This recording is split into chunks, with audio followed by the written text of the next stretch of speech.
তো সবাইকে শুভ নববর্ষ জানিয়ে আমার ভিডিওটা শুরু করলাম। প্রথমেই আমার ঠাম্মা দাদুকে জল মিষ্টি দিয়ে মালা পরিয়ে তারপরে রান্নার দিকে গেলাম। দেখি মা শাক বাজছে, তারপরে মায়ের সঙ্গে সঙ্গে একটুখানি হেল্প করলাম।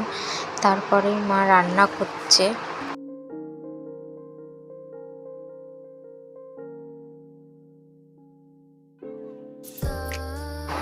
তারপরেই চলে গেলাম ওই বাড়িতে, মানে আমার বড় মার বাড়িতে। তো গিয়ে দেখলাম বৌদি পুজো দিচ্ছে, বড় মা রান্না করছিল। তারপরে মুরগি বাচ্চাগুলোকে দেখালাম। তারপরে বড় মাদের কী রান্না হয়েছে সব দেখালাম। এই রান্না হয়েছিল, আরও রান্না হচ্ছিল, মাংস টাংস হচ্ছিল। তো বড় মা রান্না করছিল, তাই এই কটাই দেখাতে পারলাম। আমার দাদাদের অনেক প্লেট বেঁচেছিল, তাই আমি প্লেট নিয়ে গেলাম আমাদের বাড়িতে। তারপর আমাদের বাড়ি কী রান্না হয়েছে সেটা দেখাচ্ছি, দেখুন।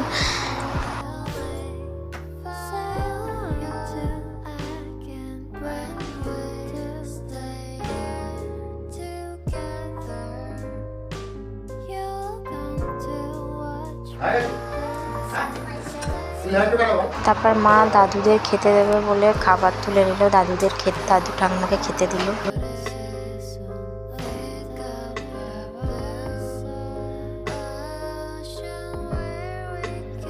তারপরে আমরা সবাই খেতে বসে গেলাম।